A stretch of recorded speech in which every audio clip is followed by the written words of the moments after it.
திமுக வந்து மதிமுக தலைவர் திரு வைகோ மீது கொலைப்பழி சுமத்திதான் இல்லையா? வைகோ நீக்கப்பட்ட போது கலைஞர் அவர்கள் கொடுத்த பேட்டி மறந்துடுவீங்களா? எனக்கு தலைமைச் செயலர் ஒரு நோட் அனுப்பியிருக்காரு, விடுதலை புலியோட சேர்ந்து என்னுடைய உயிருக்கு ஆபத்து ஏற்படுத்துறதுக்கு வைகோ முயற்சி பண்ணியிருக்காரு, எல்லாம் சொன்னதை மறந்துட்டீங்களா? வைகோ அவர்கள் கலைஞர் பற்றியும் கலைஞரோட குடும்பத்தை பற்றியும் தனிப்பட்ட முறையில் அந்த தாக்குதலாம் மறந்துட்டீங்களா?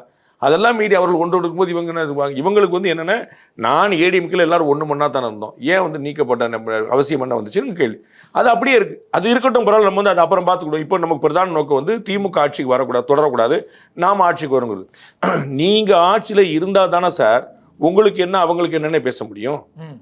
வேற ஒருத்தர் ஆட்சி இருந்தானே ரெண்டு பேருக்குமே உண்டுமுள்ளங்கிறது தானே கணக்கு. அந்த புரிதலுக்கு ரெண்டு பேருமே வந்திருக்கிறாங்க. நம்ம பல முறை சொன்னது போல விட்டு கொடுத்தவர் கெட்டு போவதில்லைங்கிற ரெண்டு பேருமே புரிஞ்சுக்கிட்டு இருக்கிறாங்க. அண்ணன் திரு டிடிவி தினகரன் ரொம்ப தெளிவாக சொல்லியிருக்கிறாரு, இந்த மாதிரி நாங்கள் வந்து திரு எடப்பாடி பழனிசாமி அவருடைய தலைமையை ஏற்கிறோம் அப்படின்னு. திரு எடப்பாடி பழனிசாமி ரொம்ப தெளிவாக சொல்லியிருக்காரு, மரியாதைக்குரிய திரு டிடிவி தினகரன் அன்போடு வரவேற்கன்னு, வாழ்த்தி வரவேற்கன்னு சொல்லியிருக்காரு. All fine. நியோமேட்டின் ஹேர் growth லோஷன். இது சாதாரணமான ஹேர் ஆயிலை விட பல மடங்கு வேகமா ஊடுருவி முடி கொட்டுறது, அடர்த்தியின்மை, சிறுவயது வழுக்கை போன்ற பிரச்சனைகளை தடுத்து முடி அடர்த்தியா வளர உதவுது.